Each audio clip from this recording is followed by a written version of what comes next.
Welcome to exam विवेचना। तो दोस्तों, आज की वीडियो का हमारा अगला प्रश्न है 39। तो इसमें क्या पूछा गया है देख लेते हैं। प्रकाशन वर्ष के अनुसार निम्नलिखित उपन्यासों का सही क्रम बताइए। रुकिएगा, आगे मैं आपको बताता हूँ। यहाँ से देखिएगा, सही दिखाई देगा आपको। तो जो यहाँ पर पूछा गया है प्रकाशन वर्ष के अनुसार सही क्रम क्या होगा, इसको हम देख लेते हैं। देखिएगा, तो आपके समक्ष यहाँ पर 4 विकल्प दिए गए हैं। इनमें जो सही हो जाएगा तो वो कौन सा होगा? विकल्प बी। देखिएगा कैसे। सबसे पहले जो आपका बंटी आएगा, इसका समय क्या होगा? 1971। इसके पश्चात चित कोबरा आएगा, इसका समय क्या होगा? इसका होगा 1979। फिर शालमली आएगा, शालमली, तो इसका समय होगा 1987। और फिर आएगा आपका कठगुलाब, इसका समय क्या होगा? 1996। ठीक है। देखिएगा, आपका बंटी मनु भंडारी का होगा उपन्यास। सारे के सारे यहाँ पर जो हैं ये उपन्यास होंगे, इसका भी ध्यान रखना है। आपका बंटी मनु भंडारी का होगा, चित कोबरा मृदुला गर्ग का होगा, शालमली नासिरा शर्मा का होगा और कठगुलाब मृदुला गर्ग का होगा। तो ध्यान रखिएगा, इम्पोर्टेंट रहेगा ये आपकी परीक्षा के लिए। इसी प्रकार से देखिएगा आगे, हिंदी में किनको मनोविश्लेषणवादी लेखक त्रय के रूप में प्रसिद्धि प्राप्त है? विकल्प आपके समक्ष दिए गए हैं 4। इनमें से आपने एक का चयन करना है। तो देखिएगा, तो सही विकल्प यहाँ पर होगा, तो ये हो जाएगा विकल्प ए। जैनेन्द्र, इलाचंद्र जोशी और अज्ञे, जो ये तीनों थे, ये मनोविश्लेषणवाद पर रचनाएं करते थे। इसी कारण इन्हें मनोविश्लेषणवादी लेखक त्रय कहा जाता है। ठीक है। देखिएगा, यहाँ पर मैं आपको इन तीनों की प्रमुख रचनाएं यहाँ पर बताता हूँ। जो जैनेन्द्र की प्रमुख होगी फांसी और नीलम देश की राजकन्या। इलाचंद्र जोशी की देखिएगा डायरी के नीरस पृष्ठ और रोमांटिक छाया, ये दो इनकी मुझे याद आ रही है, ये दो इनकी प्रमुख होंगी। और अज्ञे की तो बहुत ज़्यादा है, विपथगा, परंपरा, कोठरी की बात, शरणार्थी, जयदोल, ये तेरे प्रतिरूप और अमर बल्लरी इनकी ये रचनाएं हो जाएंगी, जिस आधार पर इन्हें मनोविश्लेषणवादी लेखक कहा जाता है। फिर अगला प्रश्न देखिए 41। निम्नलिखित में से कौन सी कहानी राजी सेठ की नहीं है? तो 4 विकल्प यहाँ पर आपके समक्ष दिए गए हैं, इनमें से सही का आप चयन करिए। तो देखिए, सही विकल्प हो जाएगा यहाँ पर विकल्प डी। जो जहानवी है, यह राजी सेठ की कहानी नहीं होगी। तो किसकी कहानी होगी अगर पूछा जाता है, तो ये हो जाएगी जैनेन्द्र कुमार की कहानी। ठीक है, याद रखना है। बाकी समानांतर देखिए, अपने दायरे, गलत होता पंचतंत्र, यह इनकी कहानियाँ हो जाएंगी। ठीक है। इसके पश्चात देखिए, अंधे मोड़ से आगे, तीसरी हथेली, गमे हयात ने मारा, उसी जंगल में, यह भी इनकी ही कहानियाँ मानी जाती हैं। फिर अगला प्रश्न है 42। क्या पूछा गया है इसमें? श्रद्धा, भक्ति, करुणा, लज्जा। श्रद्धा, भक्ति, करुणा, लज्जा आदि विषयों पर किसने निबंध लिखे हैं? तो चलिए, सही विकल्प का चयन करिए, कौन सा होगा यहाँ? तो सही विकल्प यहाँ पर हो जाएगा विकल्प सी। जो आचार्य रामचंद्र शुक्ल हैं, इनके द्वारा श्रद्धा, भक्ति, करुणा, लज्जा आदि विषयों पर निबंध लिखे गए हैं। फिर अगला प्रश्न है 43। क्या पूछा गया है इसमें? यदि द्विवेदी जी ना उठ खड़े होते तो जैसी अव्यवस्थित, व्याकरण विरुद्ध और ऊटपटांग भाषा चारों ओर दिखाई पड़ी थी, उसकी परंपरा जल्दी ना रुकती। ये कथन किस विद्वान के द्वारा कहा गया है? तो देखिएगा, जो प्रस्तुत कथन है वेरी वेरी इंपॉर्टेंट है। तो ये कहा गया है आचार्य रामचंद्र शुक्ल के द्वारा। विकल्प ए यहाँ पर सही हो जाएगा। जो आचार्य रामचंद्र शुक्ल है, इन्होंने इसे अपने इतिहास ग्रंथ, जो हिंदी साहित्य का इतिहास है, जिसका प्रकाशन वर्ष 1929 है, और इसका अगर प्रकाशन पूछा जाए किसके द्वारा किया गया था, काशी नागरिक विचारणी सभा के द्वारा इसका प्रकाशन किया गया था। फिर अगला प्रश्न है 44। निम्नलिखित में से एक आत्मकथा कमलेश्वर रचित है, तो बताना है कि कौन सी होगी वो। तो यहाँ पर जो 44 का सही विकल्प हो जाएगा, तो ये हो जाएगा विकल्प भी, जलती हुई नदी। जो जलती हुई नदी है तो ये कमलेश्वर के द्वारा रची गई है। ठीक है, देखिएगा अगर इसका समय अगर आपसे पूछा जाता है तो इसका समय हो जाएगा 1999 ईस्वी। क्या होगा? 1999 ईस्वी, ये इसका समय हो जाएगा। आपको तथ्य याद रखने हैं, आपसे पूछे जा सकते हैं ये भविष्य में। ठीक है, फिर आगे देखते हैं यहाँ पर 45, नेपाली क्रांति को लेकर रिपोर्टाज लिखा है। तो बताना है किसके द्वारा नेपाली क्रांति को लेकर रिपोर्टाज लिखा गया है। तो सही विकल्प जो यहाँ पर हो जाएगा तो ये हो जाएगा विकल्प ए, जो फणीश्वर नाथ रेणु है इनके द्वारा नेपाली क्रांति को लेकर रिपोर्टाज को लिखा गया था। ठीक है, फिर देखिएगा आगे कौन सा है 46। क्या पूछा गया है इसमें? गीता की कसम खाकर कहती हूँ, जो कहूँगी सच कहूँगी, कचहरी में तो व्यक्ति कटघरे में खड़ा कसम खाकर झूठ बोल जाता है, परंतु आत्मा का कटघरा बड़ा तीखा है। ये कथन किसके द्वारा कहा गया है या फिर किस रचना के माध्यम से कहा गया है? तो यहाँ पर 46 का सही विकल्प हो जाएगा विकल्प ए, कृष्णा अग्निहोत्री का ये कथन हो जाएगा। ठीक है, 46 का सही विकल्प यहाँ पर ए हो जाएगा। फिर अगला प्रश्न है 47, निम्नलिखित में से कौन सी कृति आई.ए. रिचर्ड्स की नहीं है? तो आपके समक्ष यहाँ पर 4 रचनाएं दी गई है, इनमें से एक रचना आई.ए. रिचर्ड्स की नहीं होगी। तो बताना है कौन सी है वो।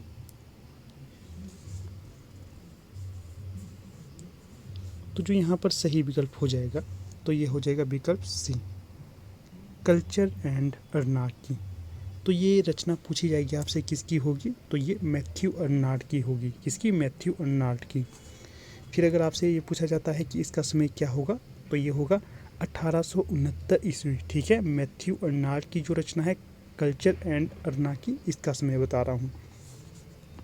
फिर देखिए जो रचना यहाँ पर होगी, प्रिंसिपल्स ऑफ लिटरेरी क्रिटिसिज्म, इसका जो समय पूछा जाता है 1924, किसकी रचना होगी? आई.ए. रिचर्ड्स की।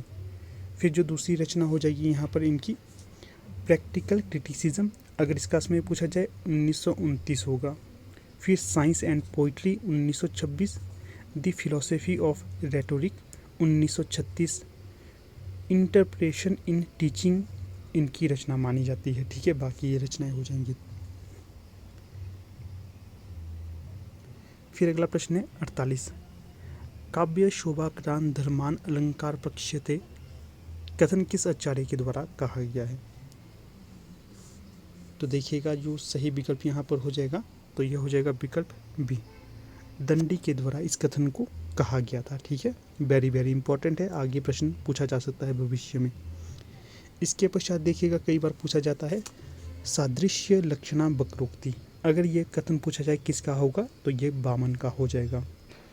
अगर ये प्रश्न पूछे ननु शब्दार्थो काव्यम, तो ये कथन किसका होगा? आचार्य रुद्रट का। तो इन तथ्यों को भी आप ध्यान रखना, भविष्य में बन सकते हैं यहाँ से भी प्रश्न। फिर अगला प्रश्न है 49, वैज्ञानिक तथा तकनीकी साहित्य के प्रणयन हेतु आवश्यक शब्दावली और साहित्य सामग्री निर्माण के लिए भारत सरकार ने 1961 में किस आयोग की स्थापना की थी? तो जो 49 का सही विकल्प हो जाएगा तो ये हो जाएगा विकल्प ए, वैज्ञानिक और तकनीकी शब्दावली आयोग की। फिर देखिए अगला प्रश्न 50 होगा,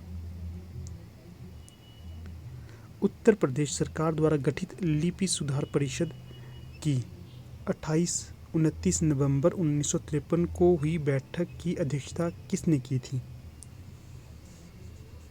तो 50 का जो सही विकल्प हो जाएगा कौन सा होगा? तो ये हो जाएगा तत्कालीन उपराष्ट्रपति डॉक्टर राधाकृष्ण सर्वपल्ली के द्वारा की गई थी। फिर अगला प्रश्न है 51, खड़ी बोली का कौरवी नामकरण किसके द्वारा किया गया था? तो ये देखिएगा किसके द्वारा किया गया था? राहुल सांकृत्यायन के द्वारा।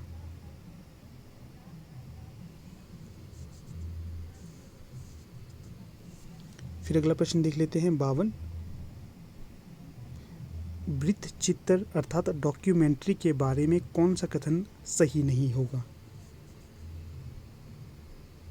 तो यहाँ पर जो सही विकल्प हो जाएगा, देखिएगा विकल्प बी, इसका उद्देश्य मनोरंजन होता है। ये कथन यहाँ पर गलत हो जाएगा 52 का। जो सही होंगे उन्हें भी देख लेते हैं। इसमें विषयों की अंतिम तह तक जानने का प्रयास किया जाता है, सही होगा ये।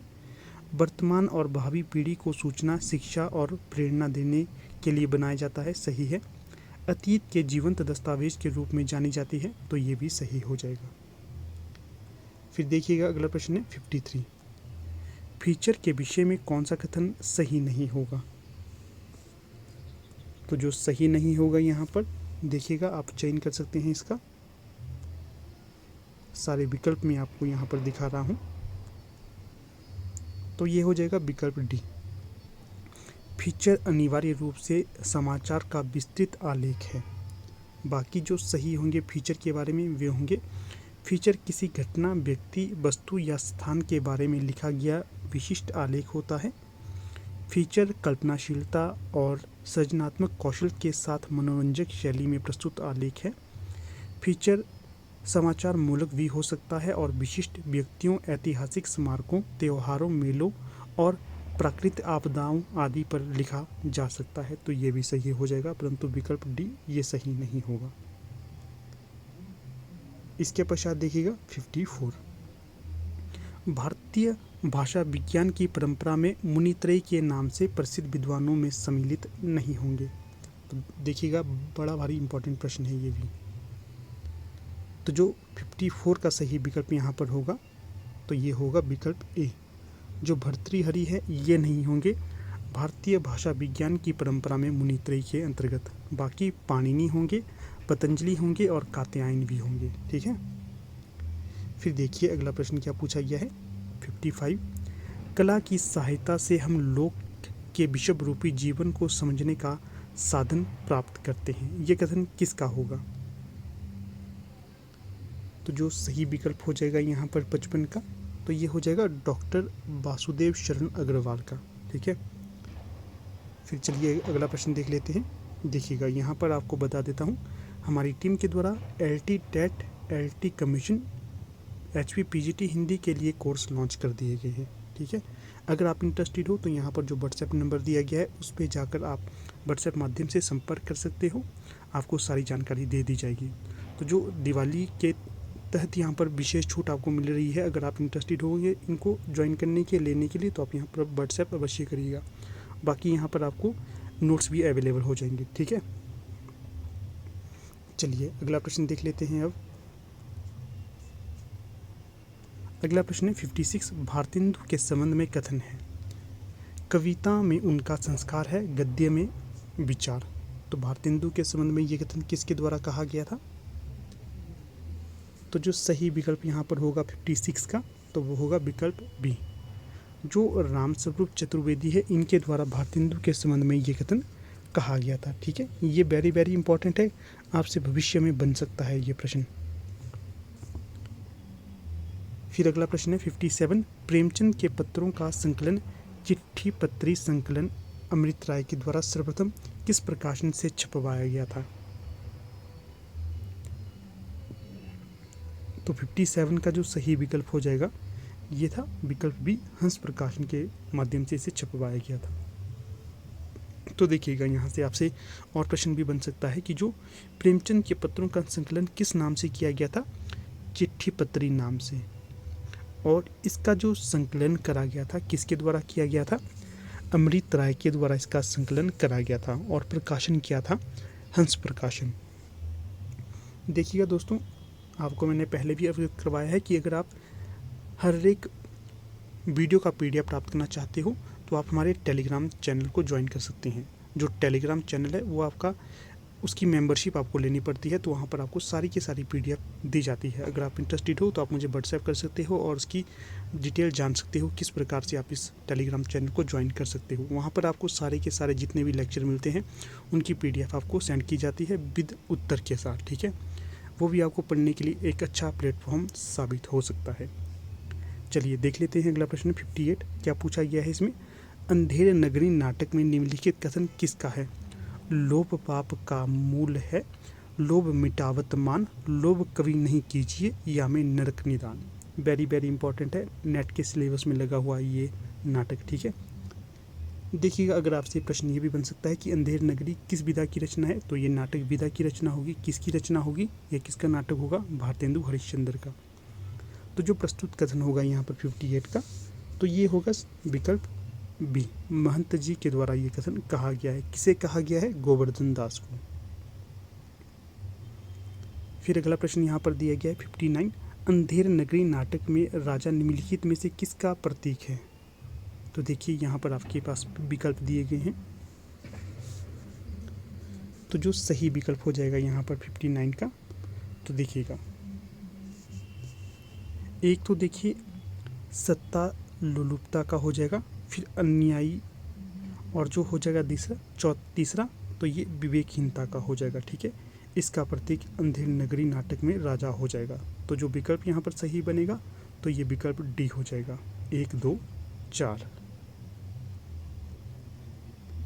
फिर अगला प्रश्न है 60, क्या पूछा गया है इसमें, मैं मर रही हूँ, अब शौक से पीजिए, दिन रात पीजिए, मैं आपको तंग करने नहीं आऊँगी, मैं ही आपके रास्ते का कांटा थी, आपका जीवन निष्कंटक बीतेगा। अंजू दीदी का यह पत्र किसको संबोधित करके लिखा गया है। तो जो सही विकल्प यहाँ पर हो जाएगा, ये उनके पति के लिए ये कथन उनके द्वारा कहा गया था, या फिर पत्र के माध्यम से लिखा गया था। और ये कथन भी अंजू दीदी जो नाटक है उसके संबंध में कहा गया है।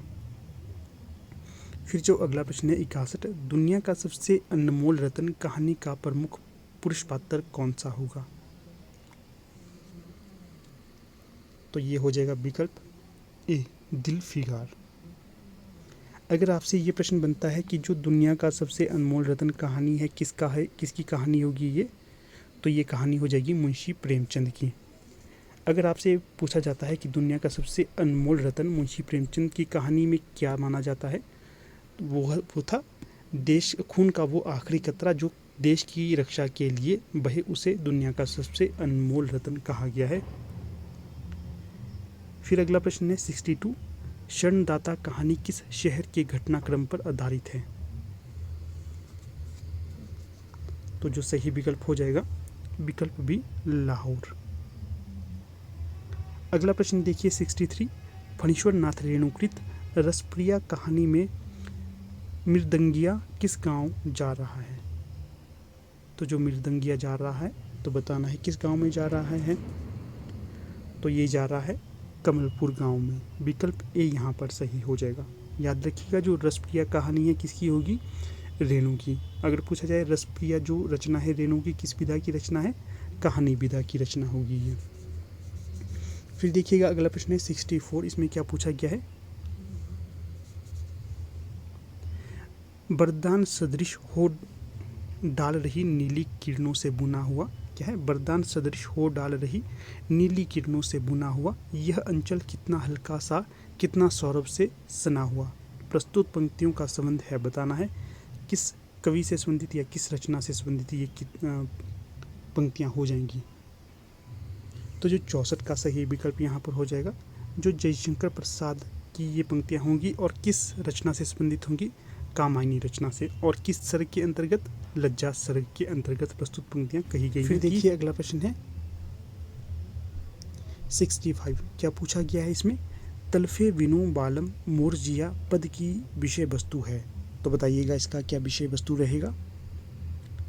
तो जो सही विकल्प हो जाएगा विकल्प सी, विरहणी जीवात्मा की विरह दशा।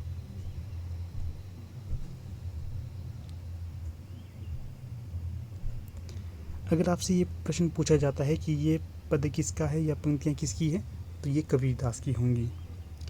फिर अगला प्रश्न है 66, साहित्य लहरी में दृष्टिगत पदों की संख्या कितनी है।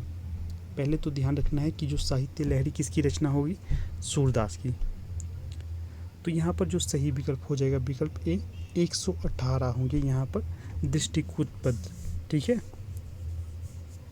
अगला प्रश्न देखिएगा यहाँ पर 67 है,